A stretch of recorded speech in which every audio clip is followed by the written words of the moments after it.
guys, you everywhere, you are blessed today.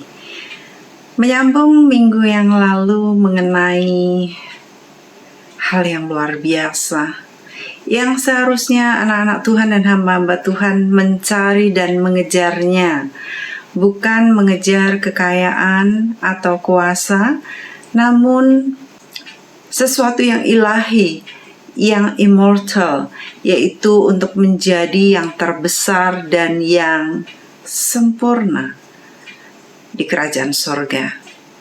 Itu adalah hal yang sangat luar biasa bagi saudara yang belum nonton episode yang lalu, yaitu minggu lalu. Saudara harus nonton dulu sebelum saudara ngeklik ini, karena ini adalah sambungan atau memperlengkapi dari apa yang saya sampaikan minggu lalu. Di minggu lalu saya menyampaikan mengenai bagaimana kita disediakan oleh Tuhan rahasia yang sangat terbuka, namun tidak banyak orang mengejarnya selagi dia ada di dunia ini, yaitu untuk menjadi yang terbesar dalam kerajaan sorga, bukan dengan cara ingin menjadi terbesar, tetapi justru dengan cara merendahkan diri dan bertobat menjadi seperti anak-anak, dan kemudian menjadi sempurna. Sudah di sorga, terbesar plus sempurna. Itu hal yang sangat luar biasa. Nah, kunci-kuncinya ada di sana. Lalu saya ingin melanjutkan atau melengkapi apa yang saya sudah sampaikan minggu lalu, dilengkapi dengan apa yang ingin saya sampaikan di sini, yaitu sebenarnya mengawali dari apa yang saudara ingin kejar, yaitu yang terbesar dan yang sempurna, yaitu saudara harus menjadi murid. Untuk menjadi murid Kristus, kita harus menyangkal diri kita, memikul salib kita setiap hari. So, expect every day to deny yourself. Berarti akan ada ujian-ujian yang saudara harus menyangkal diri saudara. Misalnya saudara merasa bahwa orang itu ngomong salah, orang itu kayaknya dia bohong, ya. Apakah saudara sekarang akan membela diri saudara, akan menyalahkan dia terus-menerus, saudara terus nyecer dia, atau saudara yang disebut justru saudara dikatain, justru saudara disalah-salahin? Apakah saudara membela diri, nyecer dia, sampai mojokin dia, sampai dia betul-betul rasa bersalah, dia sungguh-sungguh harus ngaku bersalah? Atau saudara berkata, oke, saya tahu saya benar, saya tahu dia salah, tetapi biarlah saya, kalau memang disalahkan, saya akan diam saja, dan saudara menyangkal diri saudara. Dan Tuhan meminta kita untuk menjadi murid Kristus agar kita menyangkal diri kita setiap hari. How about that? Setiap hari diharapkan akan ada ujian-ujian penyangkalan diri seperti ini. Dan itu syarat menjadi murid Yesus. Hal ini tidak mudah karena untuk menjadi murid Yesus kita harus mati. Harus mati secara daging. Kita nggak memegahkan diri, kita tidak membenarkan diri, kita tidak membela diri, tetapi kita harus menyangkal dan memikul salib kita. Sebaliknya, ciri-ciri yang bukan murid atau murid palsu adalah mereka-mereka yang justru ngumbar-ngumbar kesalahan orang yang belum tentu salah. Itu sebaliknya aja, saudara, ya. Jadi mereka akan menggelantar yang mereka sebut musuhnya. Lalu, untuk kita sampai kepada yang terbesar dan yang sempurna, kita harus mengerti bagaimana kita mendapatkan rahasia kerajaan sorga. Nah, pertama saudara harus menjadi murid dulu. Murid yaitu saudara betul-betul belajar firman. Kalaupun nggak ada yang muridin saudara, saudara murid Roh Kudus. Saudara belajar sungguh-sungguh saat saudara ditegur oleh Roh Kudus. Saudara seharusnya bertobat sungguh-sungguh, tetapi banyak orang tidak mengerti. Itu sebabnya banyak orang harus ada di bawah mentorship atau discipleship, yang mana dibimbing oleh para pembimbing, yaitu mentor-mentor atau guru-guru atau fasilitator. Nah, di sanalah murid akan dibimbing dan dibetulin dan dituntun, bahkan ditegur, dikoreksi. Untuk seseorang dibukakan rahasia-rahasia kerajaan sorga, itu harus mendapatkan karunia. Mari kita baca di dalam Matius 13.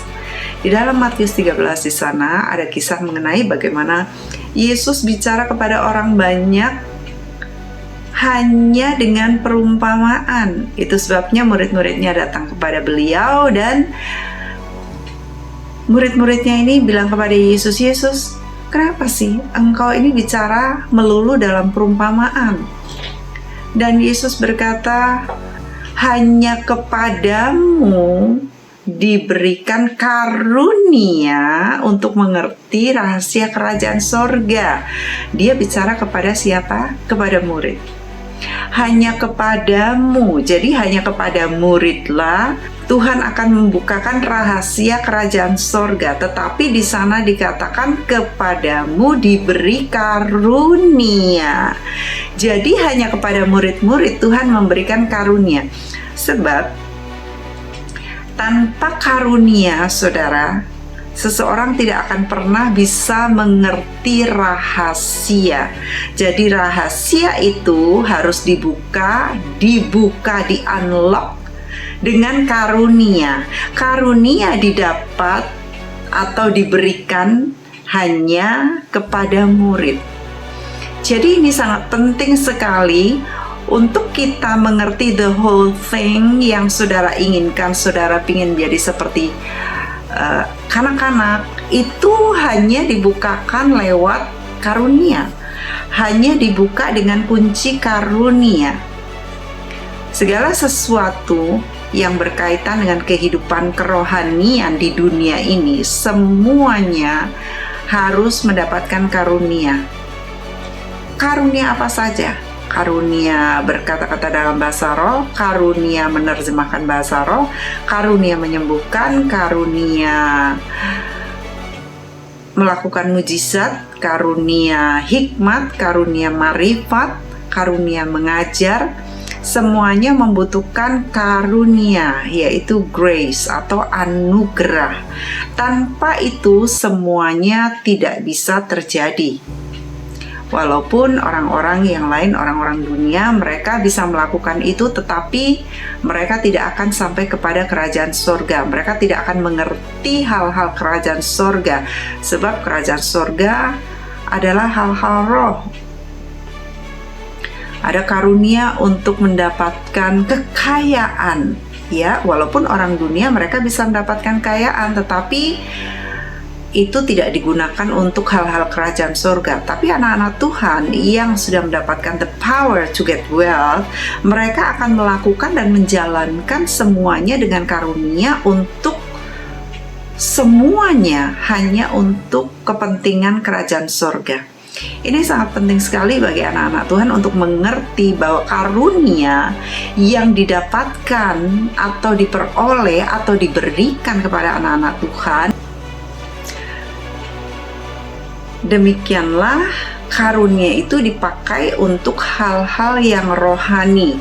Jadi bukan untuk saya cari uang, bukan untuk saya mejeng di YouTube, bukan untuk saya pamer, nggak ada yang seperti itu, ya. Bukan untuk saya berlomba-lomba supaya saya dikenal, nggak ada. Tetapi semuanya hanya untuk kepentingan manusia roh, yaitu membangkitkan, membangun manusia roh orang lain. Nah, itulah karunia yang Tuhan berikan kepada kita. Karunia menyembuhkan juga bukan untuk mendapatkan uang. Nabi-nabi palsu, mereka-mereka yang terjerat dengan mamon, yang keblinger, akhirnya mereka memakai karunia-karunia itu untuk kepentingan mereka sendiri.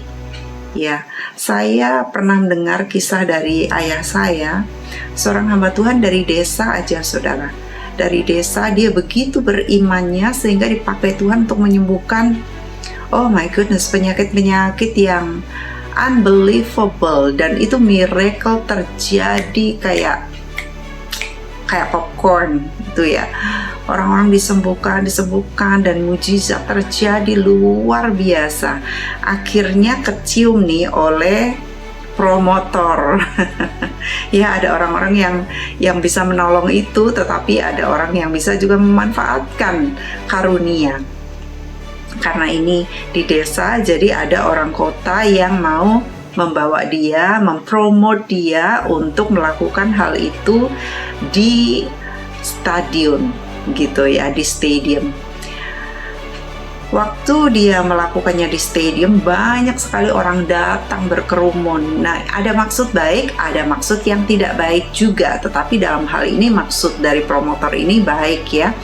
Dia ingin supaya lebih banyak lagi orang-orang disembuhkan, dan kemudian orang ini akhirnya bisa dikenal lebih banyak begitu, untuk bisa difungsikan karunianya begitu ya. Lalu dia melakukan itu berulang kali. Kemudian istrinya melihat, loh, kok kita cuman dikasih sedikit ya Pak ya, gitu. Sedangkan dia melihat begitu banyak uang persembahan masuk di kantong-kantong itu, tetapi dia atau mereka suami istri ini tidak diberi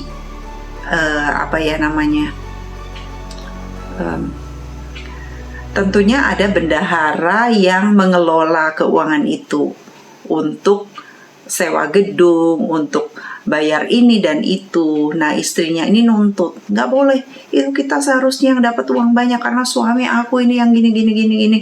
Dia capek, dia menyembuhkan, dia yang dipakai Tuhan dan sebagainya. Nah, dengan itu akhirnya istrinya ini nuntut uang lebih banyak, atau dia yang mengelola keuangan. Dan akhirnya papi saya bilang langsung turun. Orang-orang nggak disembuhkan lagi, dia akhirnya udah nggak laku gitu, dan bubar dalam waktu yang sangat singkat. Sayang sekali bahwa beberapa banyak orang menggunakan karunia untuk kepentingan sendiri. Banyak dari mereka yang akhirnya terseret ke dalam daging, kepentingan diri sendiri.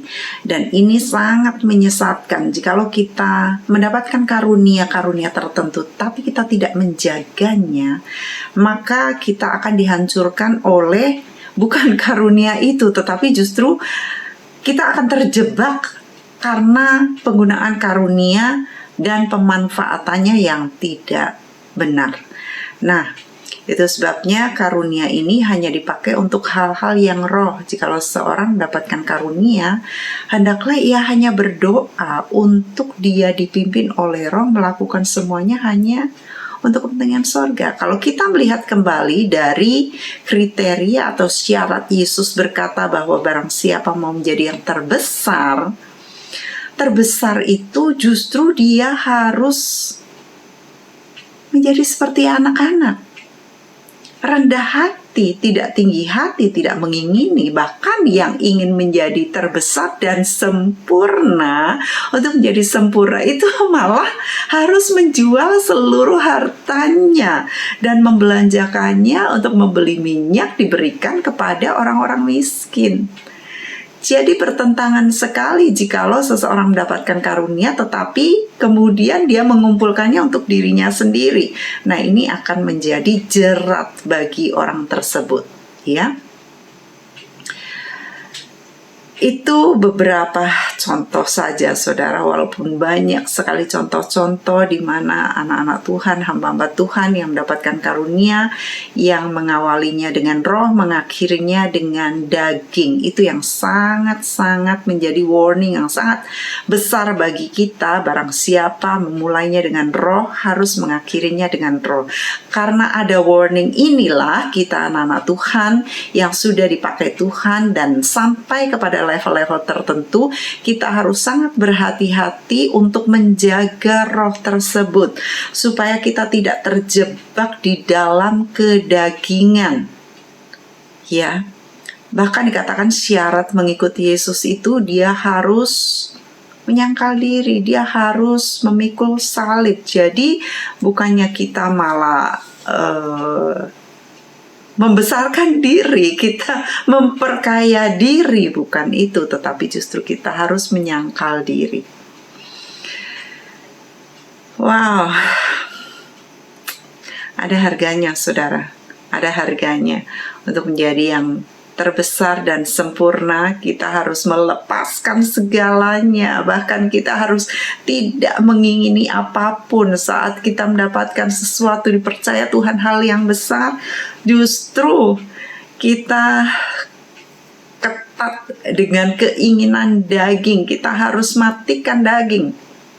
Itu sebabnya dikatakan bahwa kita harus menyangkal diri, memikul salibnya setiap hari. Oh wow. Lalu berikutnya, untuk kita ini sampai di step berikutnya, bagaimana kita mempersiapkan diri menjadi yang terbesar dan yang sempurna, ya kita harus berpakaian putih seperti yang sudah saya sampaikan di episode-episode sebelumnya, ya, bahwa kita harus berpakaian putih, kita harus menjaga pakaian kita. Pakaian ini berbicara mengenai perbuatan kebenaran. Perbuatan benar kita harus senantiasa kita putih, kita suci, kita menyucikan hidup kita dari hari ke hari. Of course, Tuhan itu sudah menyucikan dosa kita, tetapi di dalam perjalanan kita ada personal sanctification, ya, hari demi hari, karena kita tahu bahwa kita telah ditebus oleh darah Yesus. Itu sebabnya hari demi hari kita ini harus hidup benar, menyenangkan Tuhan. Kita makin hari kita makin berubah menyerupai gambaran Yesus. Kita hari demi hari kita bertumbuh. Jadi saat kita menerima Tuhan Yesus, kita ditebus dengan darah Yesus, kita tidak automatically menjadi seperti Yesus, tetapi kitalah yang mengerjakannya, kitalah yang melakukannya. Berubahlah. Nah, berubahlah berarti siapa yang harus melakukannya? Kita. Ya, kita. Lalu dikatakan, matikanlah di dalam dirimu. Siapa yang harus membunuh itu? Kita, ya. Jadi kita yang harus mematikan perbuatan-perbuatan daging itu. Jadi kita. Nah, ini adalah berpakaian putih. Kita terus menjaga pakaian kita agar tetap putih. Nah, itu dia. Lalu kita membeli minyak. Dengan kita membeli minyak, kita menjual harta kita mengumpulkan minyak kita, ya, karena minyak itu bukan Roh Kudus. Bagaimana mungkin mereka membelanjakan minyak itu di jam-jam terakhir mereka beli Roh Kudus? Beli dulu ke sana minyak di warung, berarti ada penukaran. Nah, penukaran ini yaitu seperti anak muda itu, jualah seluruh hartamu. Bagaimana saya menjual harta? Bagaimana saya menjual semua harta saya untuk membeli minyak? Berarti gimana dong? Saya nggak bisa makan. Saya kan masih punya urusan ini dan itu. Saudara, minta hikmat Tuhan. Karena Tuhan tidak akan sembrono untuk meminta kepada saudara demikian. Kalau Tuhan ngomong kepada saudara, lebih baik saudara laksanakan. Karena saya sudah dituntun oleh Tuhan melewati tahun demi tahun saya dilucuti harta-harta saya, kepemilikan yang saya pikir itu milik saya, ya, tetapi semuanya adalah dari Tuhan untuk Dia dan bagi kemuliaan Dia.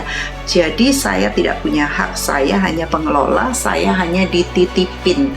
Saudara juga demikian, saudara hanya dititipin, saudara mengelola. Kalau Tuhan minta, Tuhan akan ambil itu dari saudara, dan saudara harus cepat-cepat memberikannya, harus dengan rela hati memberikannya tanpa menahan-nahan, tanpa saudara harus mikir gimana dong ini dan itu.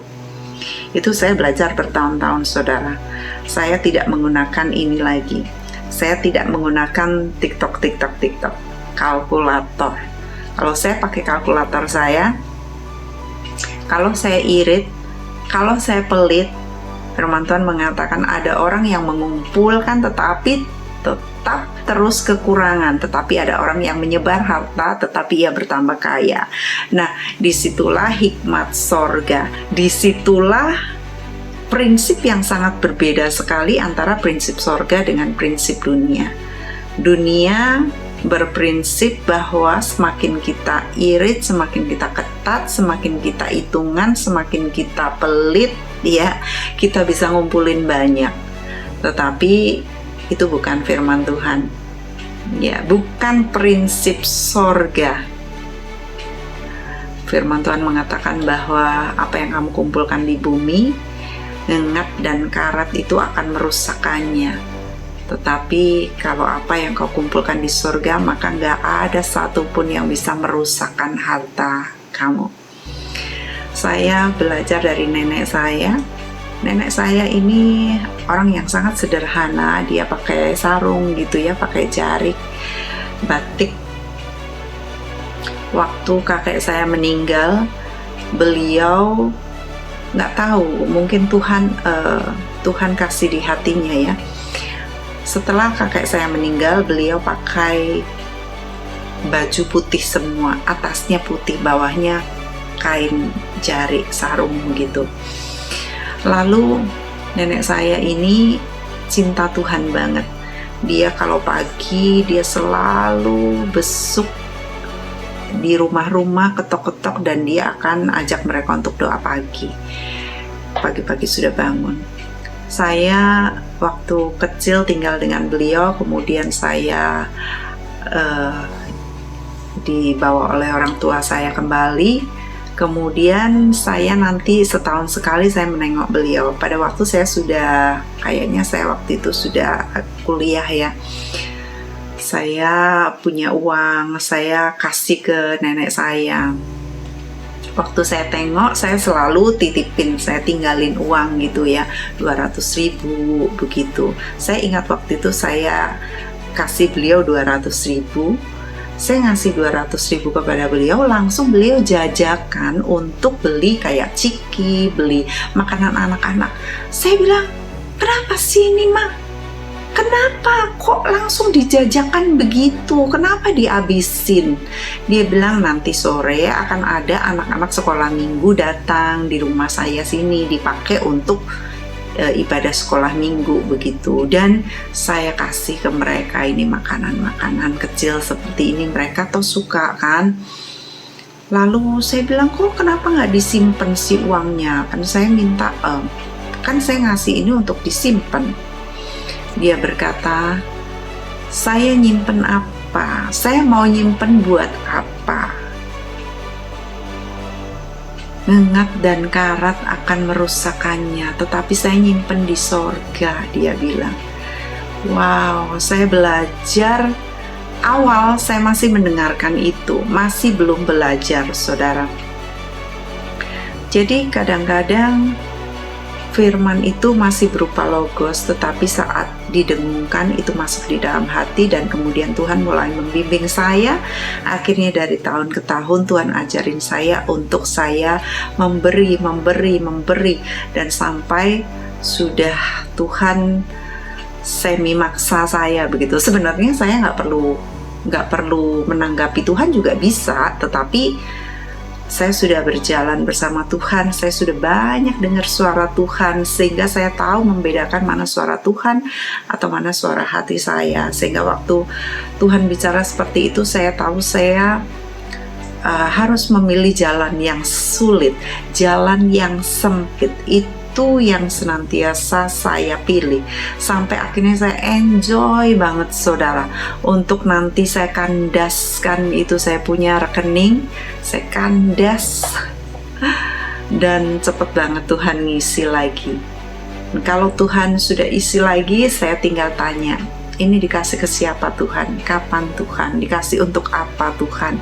Jadi saya pakai hanya seperlunya, bahkan sangat sedikit sekali yang saya pakai untuk diri saya dibanding dengan apa yang saya berikan kepada Tuhan, kepada jiwa-jiwa. Dan saya bersyukur itu saya bisa mengumpulkan minyak di akhir-akhir zaman ini. Saya pingin yang terakhir sebelum Tuhan datang saya bisa berikan semua. Atau saat saya sudah Tuhan mau panggil, saya pingin saya nggak ada sisa. Kalaupun ada sisa yang harus diberikan kepada orang-orang yang nantinya akan menjalani pelayanan dan sebagainya, itu untuk mereka, yaitu warisan yang masih ada, yang masih kelihatan, tetapi yang menjadi hak saya atau yang ada di rekening saya ingin semuanya itu berikan kepada Tuhan, ya. Saya tidak ingin nyesel nanti di sorga saat seharusnya saya bisa belikan ini untuk minyak, seharusnya saya bisa serahkan ini kepada Tuhan. Kenapa saya berkeras? Kenapa saya mengumpulkan untuk diri sendiri? Dulu saya masih mikir gitu ya, saya akan kumpulin sekian mungkin untuk masa depan saya, ya, dan sebagainya. Tetapi rupanya Tuhan ajarin saya, Tuhan minta dari saya untuk saya itu nggak nabung saudara, nggak ngumpulin apa yang Tuhan minta. Saat itu juga saya berikan dan saya makin lama makin cepat. Saya bersyukur untuk itu. Saya ingin menjadi terbesar dan yang sempurna, dan ini pun yang ingin saya ajarkan kepada saudara, untuk menjadi yang terbesar dan yang sempurna bermula dari saudara menjadi murid Yesus. Murid Yesus baru diberi karunia untuk membukakan rahasia-rahasia, dan rahasia-rahasia itu akan memampukan saudara untuk menjadi yang terbesar dan menjadi yang sempurna. Jangan lupa bahwa untuk menjadi yang terbesar itu bukan langsung menduduki pemerintahan, tetapi justru menjadi hamba dari semuanya. Dan untuk menjadi yang sempurna bukan menyempurnakan diri dengan semua kekayaan dari hasil karunia, tetapi justru menjual semuanya bagi Yesus. Saudara, ini hal yang bukan mudah. Itu sebabnya Yesus membukakan rahasia kerajaan surga yang luar biasa ini. Karena walaupun dibukakan, sudah beribu-ribu tahun dibukakan, saya yakin gak banyak orang yang mencapai ke level yang terbesar dan sempurna. Tetapi saya membukakan rahasia ini buat saudara-saudara, dan saudara jadilah murid Yesus. Untuk berani menyangkal diri, memikul salibnya, sampai saudara diberikan karunia, dan kejarlah untuk menjadi yang terbesar dan yang sempurna. Saya Magdalene Kawoco mendoakan saudara semua, para pemirsa di seluruh dunia. I love you all with the love of Christ. God bless you.